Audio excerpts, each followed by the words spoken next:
พี่น้องเปิดภาพมากะแต่เศร้าๆพี่น้องแต่ว่าเศร้าสุดเลยแล้วนี่ เศร้าแบบเศร้ากว่าที่ผ่านมาเลยปกติบตูนจะเปิดคลิปเศร้าสุดในมันตอน7 หรือ 8 โมงอันนี้มัน6 โมงด้วยพี่น้องเด้อเอากลับทักทายสบายดีแล้วก็สวัสดีพ่อแม่พี่น้องหมดทุกคนยินดีต้อนรับ2อาตูนแนลเส้นเก่าเส้นเคยเด้อพี่น้องเด้อกายอยู่เฮือนอีสานคือเก่าพี่น้องเนาะพอดีทางสร้างเพิ่นว่าอยากได้ท่ออยากได้ทรายบตูนก็หามาให้พี่น้องเลยนี่ทรายแล้วก็ท่อน้ำพูดพี่น้องทางสร้างเพิ่นก็ลุกแต่เช้าเลยพี่น้องเลยสร้างเพิ่นลุกแต่เช้าลุกเฮ็ดงานแต่เช้าเลยเก่งอย่างนี้ขยันแท้ลุกแต่เช้าแต่เสียวเลยเอาได้แล้วว่าสายกระสอบเบิกสายตัวนี้เกือบบ่เห็นสายอ้ายมันจะเฮ็ดเป็นสายโปมน้ำพี่น้องตัวนี้ไปหา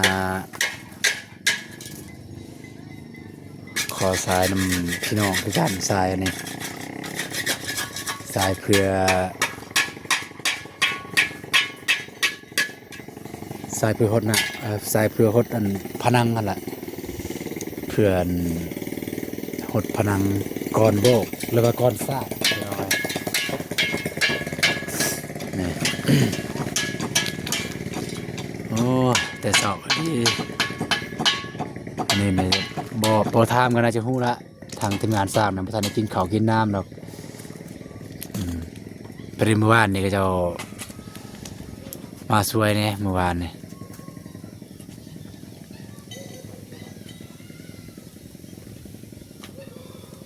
เมื่อวานแมนก็จะมาช่วยเมื่อวานก็จะมาค้ำบุหัวไปลินทางใดเซเมนเพื่อละเล่นไปเขาไปเล่นไปในบ้านเพื่อละไปในทางสร้างหน่วยเพิ่นเสร็จมาบอกว่าสิกินเขาอยู่พุ่นเลยเด้อว่ะ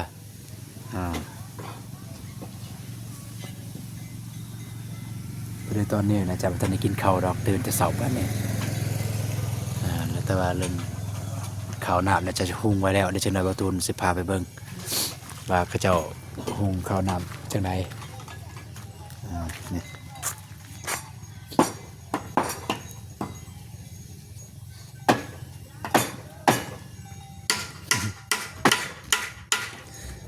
ตอนนี้ก็เจ้ากับกาเกียมเรื่องส่วนเรื่องส่วนเรื่องนี้แหละ ไปเล่นไซเมื่อวานเนี่ยมาบ่เห็นเลยบนเต้าแล้วโยนกันปนอกกันบ่เตะต่ออยู่หันแล้วก็กินข้าวกินน้ำอยู่หันเลยสร้างหน่วยพระเฮ็ดบ่แล้วว่าสร้างม่วน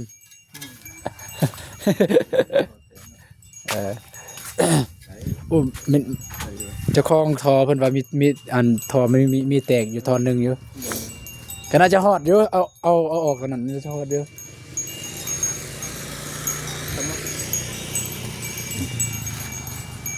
มาอยากแจงปานใดเด้อพี่น้องเด้อ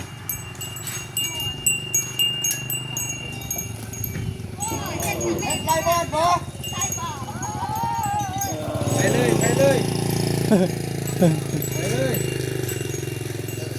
บริการทัวร์เลยเชิญก่อนไปจอดทอนเด้อ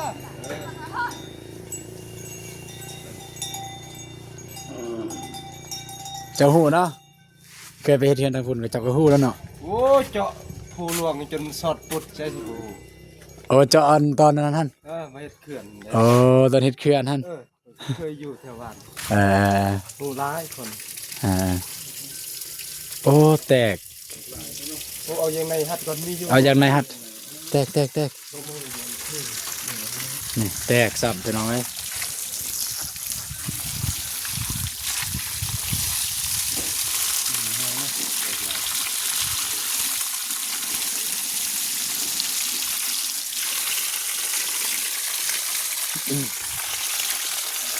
ทอดก่อนก็ได้บ่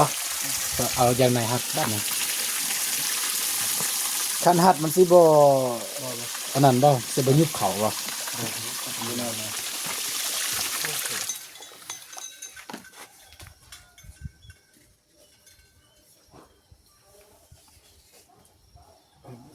หัดหัดสมี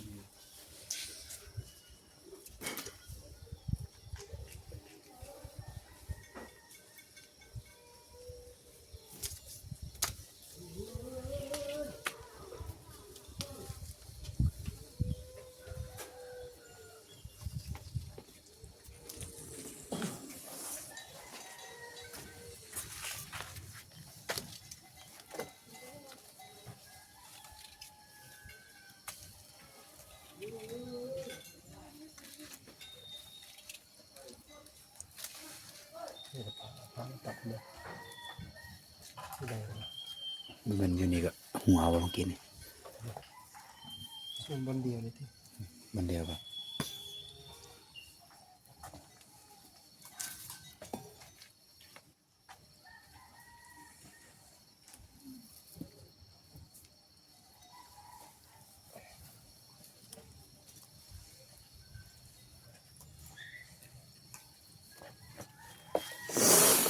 ลองเปิดเบิ่งก่อนเลย โอเคเอาลอง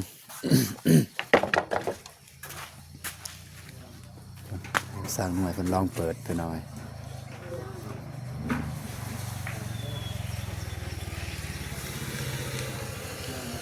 โอเคได้บาทนะ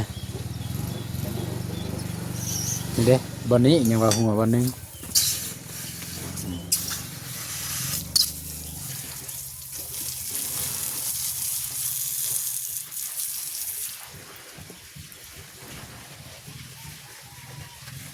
โอ้หัวลายแค่นั้นโอ้สู้ซนขนาดถอเลยจนหลุด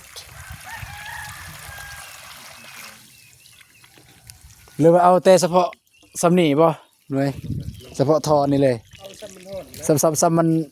อย่าเอาผลจ้ะ มันยาวโพดเนี่ย สำนั้น ฮะเพื่อไปตากูเอียนเลย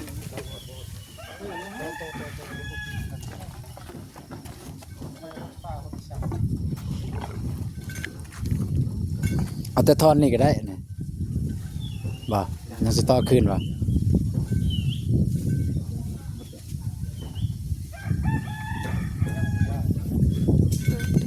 เอาอีกบ่บ่เลยมันบ่ได้พับปานใดโอ้ยทองเก่าแก่แล้วเริ่มหลุด ดนแล้วทอเนี่ยทอปะเถา จอด ทอปะเถาหัน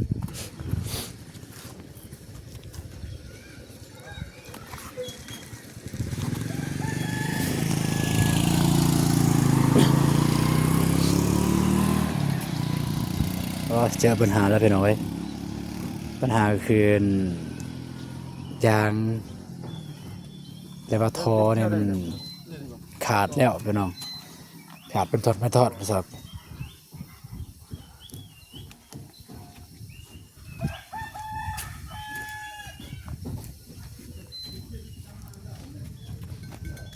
อยูเห็นประตูนก็เคยมีอยุทอตะกี้ทอเฮ็ดเป็นทอฮดเบียร์กับฟอกกาแฟสิแต่ว่าเดินนี้ผู้ไปใส่ขาดเบิดแล้วพี่น้องใส่งานบ่ได้ อันนี้ไปยืมทอเฮือนนั้นเฮือนพอเฒ่าหัน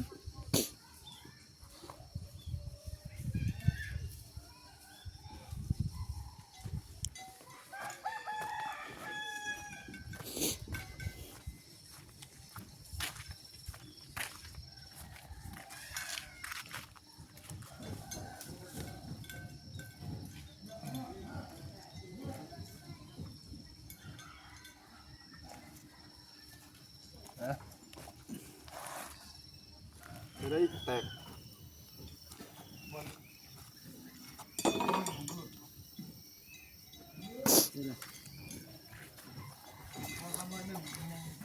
นี่บนนี้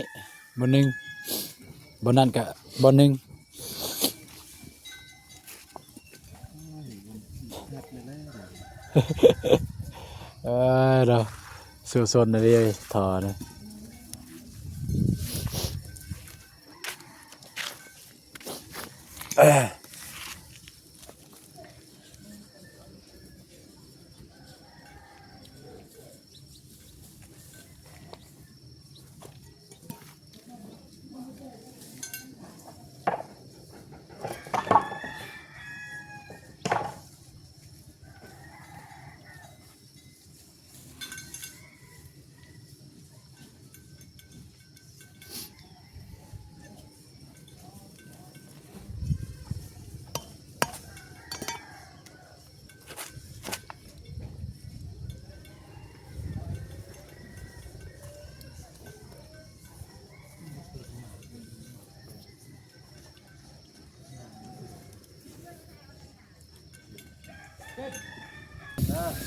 เนาะบ้านนี้เปิดเลยพี่น้องเอ้ย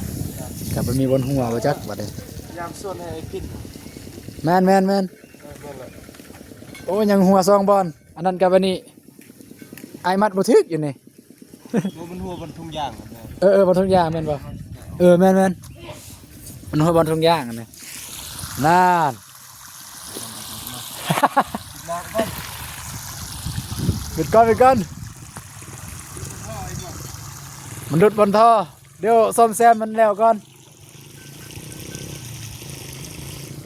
โอ้บ้านเราได้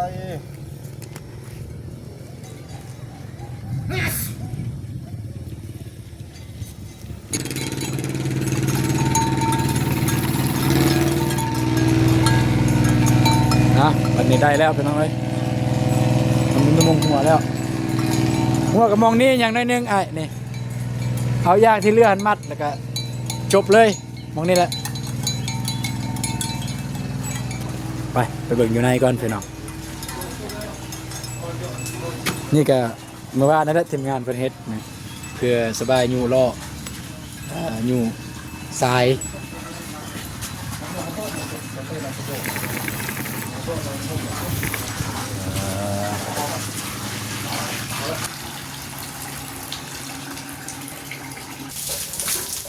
นี่แบบนี้เป็นเอาอะไรเป็นหดโอ้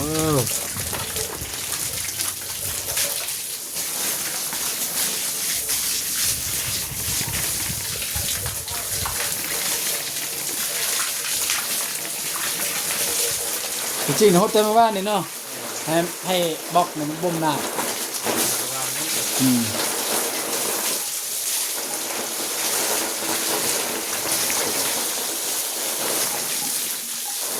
พอเป็นห่วงทรายเนาะทรายไฟเพราะว่า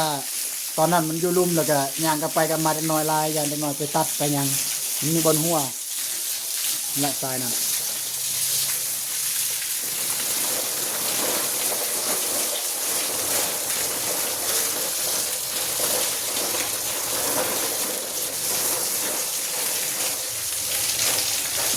ตอนนี้ก็แบบนี้พี่น้องเนาะ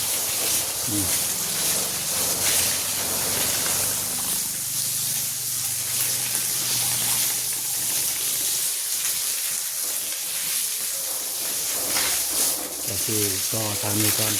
เราสิบอกทางนี้ก่อน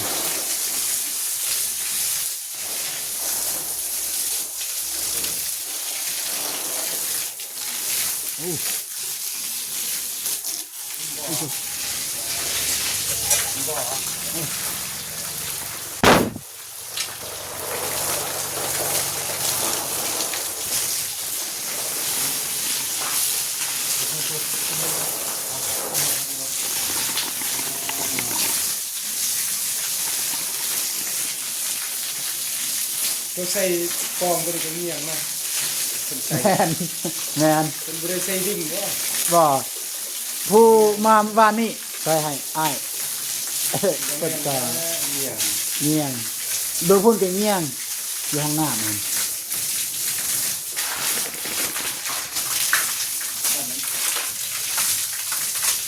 นี่วิธีแก่ยังว่าขึ้นมานี่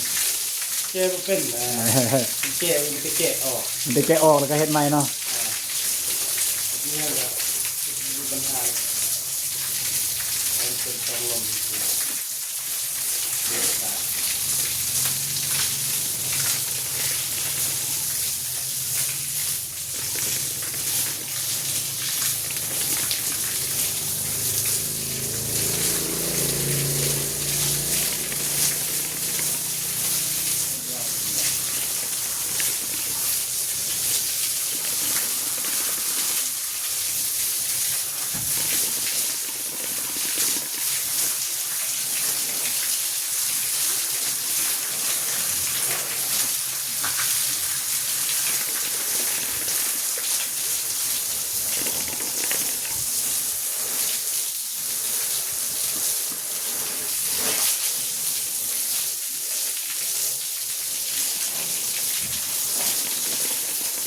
รถลายกันได้เลยตัวนี้บ่โอ้เกือบเข้าสองเลย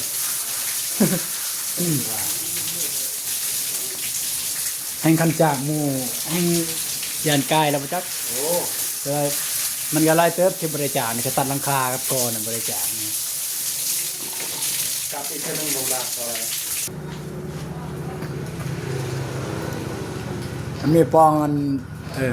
หมู่ของเซาหันก็มี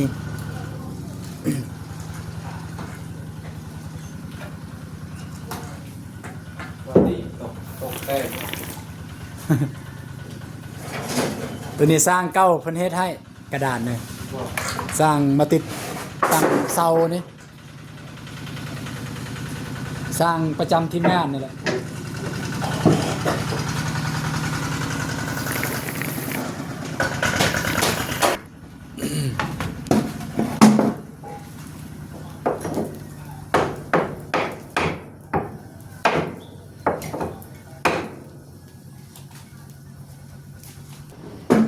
นี่เบิดแล้วเพิ่นอันนั้นตัวนี้ไปเอาไว้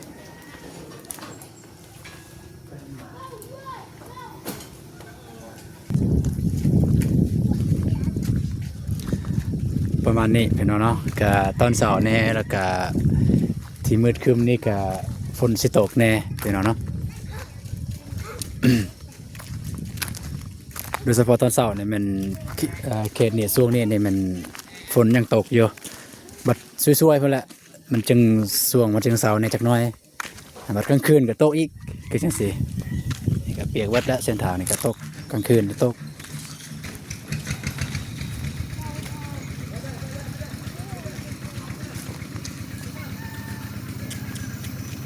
สิตัดบ่มันสูงโพดบ่อ่าเพิ่นสิบ่ว่าบ่ตัดอันนี้ เพราะว่าที่เจ้าปองกันอยู่นี่นะ เล่าแล้วผู้เห็น ยานว่าแม่นอยู่เราเฮ็ดแต่ว่ายานเจ้าของเฮือนทางนั้นเพิ่นน่ะ หลบตัวละที่ว่าเราพบ อันนี้มันมาเพิ่นว่ามาที่ทีมงานเคยเฮ็ดเพราะว่าเขาเจ้ามาเฮ็ดเฮือนอยู่นี่แล้วเขาเจ้าได้เฮ็ดไว้แล้วเขาเจ้าบ่ได้เฮ็ดใหม่แต่ว่าเขาเจ้าเอาตัวเก่ามาใส่เลยแล้วก็อยู่เฮือนหลังเก่าหั่นมันสูงเขาเจ้าเฮ็ดสูงแล้วอยู่เฮือนหลังนี้เฮือนบ่ตูนนี่มันดักตามแน่ก็บ่ได้ต้องได้ตัดออก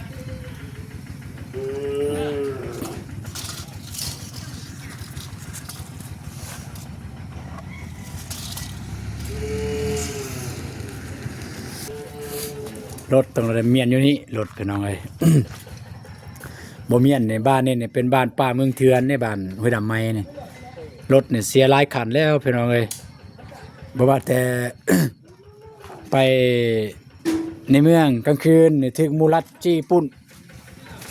นนี่ในระหว่างเดือนนี้นี่แม่น2คันเลยเด้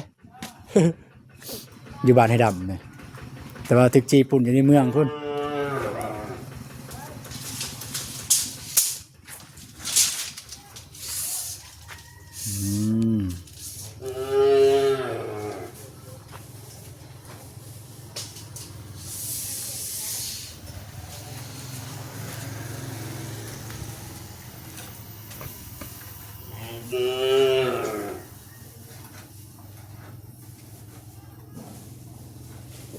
นี่มันสูงโพดพี่น้อง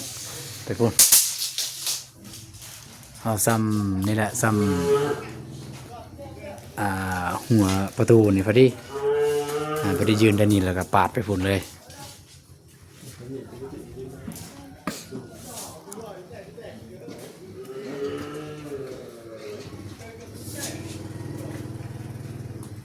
ทางนี้ก็จะเฮ็ดกินเฮ็ดยาก มันมืดกับเปิดไฟเลยเนี่ยกันมันมืดกินตามมีตามเกิดไปก่อนได้ กินได้อยู่ที่ไหน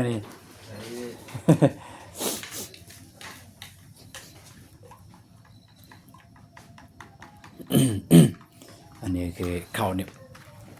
หุงไรโอ้เรียบร้อยแล้วขออนุญาตเบิ่งได้นี่ป้าข้าวเจ้าแซ่บๆพี่น้องกินกับไข่ไก่โอ้เบิ่งนี่กินทอดสมัยเฮียนตะกี้เลยเนาะสมัยเฮียนอยู่ตรงโดกกันกินเดี๋ยวนี้แหละประจำเลย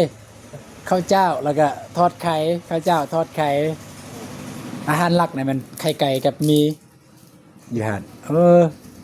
คือแบบมันอาหารมันง่ายที่สุดอะนะอาหารง่ายที่สุด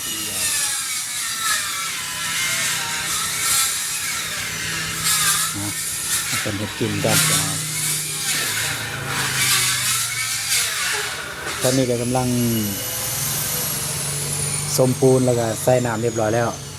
เดี๋ยวจะน้อยเพิ่นขึ้นปูนเพิ่นจะสมแล้วก็จึงขึ้นปูนบาทเดียวยังเป็นคือภูเขาเว้ย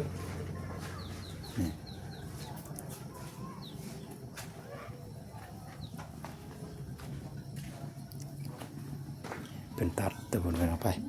เดี๋ยวพาไปเบิ่งเพิ่นตัดแนวใดไปหน่อย ไปเอาลงอีกเลิกๆใบอันมาทางกระสอบบ่เลิกกระสอบก็ได้แล้วเขาดำนั่นน่ะ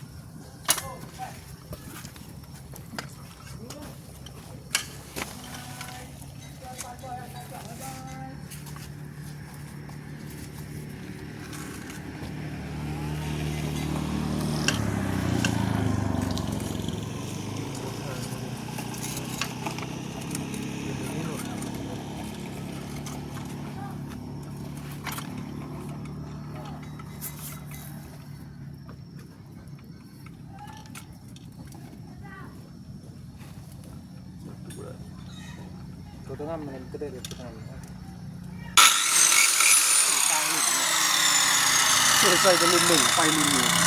คนละเรื่อง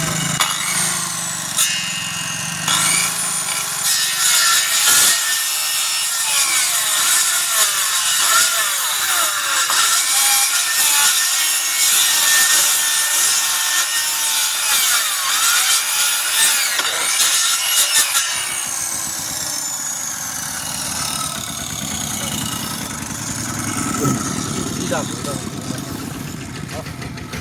รอแล้วครับ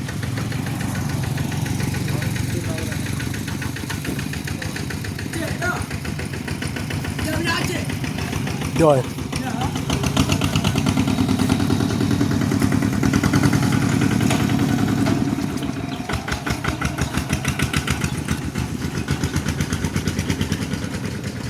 คุณจะออกส่วนแต่เช้าแต่เช้าพี่น้องเลยออกส่วนแต่เช้าแต่เด็ก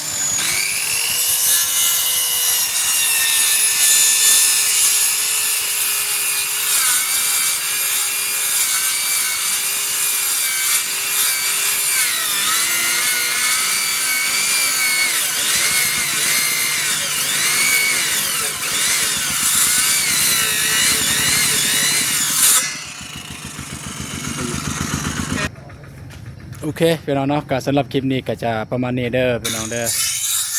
พอดีว่าตูนจะได้มาอัปเดตเรื่องแต่เช้าพี่น้องเพื่ออยู่ทีมงานนี่ตื่นเช้าตื่นดึกลุกเช้าพี่น้องเนาะเพื่อเป็นเวียกเหตุงานว่องไวอีหลีปุบปับอะไรพี่น้องเลยไปพี่น้องจะได้จบคลิปก่อนพี่น้องเลยแต่ว่าเจอกันในคลิปต่อไปเด้อว่าทางทีมงานเฮาทีมงานสร้างเพิ่นได้เห็นอย่างแน่แล้วก็เห็นอย่างต่อไปบอตูนสิได้อัปเดตให้พ่อแม่พี่น้องได้เบิ่งนำกันแต่สำหรับบอตูนเนี่ยมันจะออกในเมืองบางเทื่อจะไปซื้อปูนกับอุปกรณ์สบมือบอแล้วก็ฟองน้ำตัวหรือยังเกินว่าฟองน้ำตัวเฮ็ดให้มันเรียบกันนะเพื่อนฟองน้ำตามที่สร้างเพิ่นต้องการพี่น้องเนาะไปเจอกันในคลิปต่อไปเนาะพี่น้องเนาะสำหรับคลิปนี้ก็บริมียังมากมายคนอื่นหมดก็อยากขอบใจพี่ใหญ่ใจบุญและFCเบิร์ดทุกท่านที่ติดตามชมคลิปของบอตูนแล้วก็การเคลื่อนไหวในเฮือนของบอตูนน้องบองจะได้กับพี่น้องจะมีสุขภาพแข็งแรงร่ำรวยเบิร์ดสุขุสุขคนผู้ใดอยู่ไซก็ในส่วนฝนตกนี้ก็ให้ระมัดระวังในการขับขี่แล้วก็ให้ไปมาอย่างปลอดภัยโดยเฉพาะส่วนฝนตกนี่ก็ระมัดระวังเรื่องดินถล่มบ่อดินเจียนบ่อสิเพื่อทุกภาคทุกภาคทุกดีไซน์กันตามแต่พี่น้องนะไปเจอกันคลิปต่อไปเด้อสำหรับคลิปนี้สบายดีพี่น้องสวัสดีตอนเสาร์ไป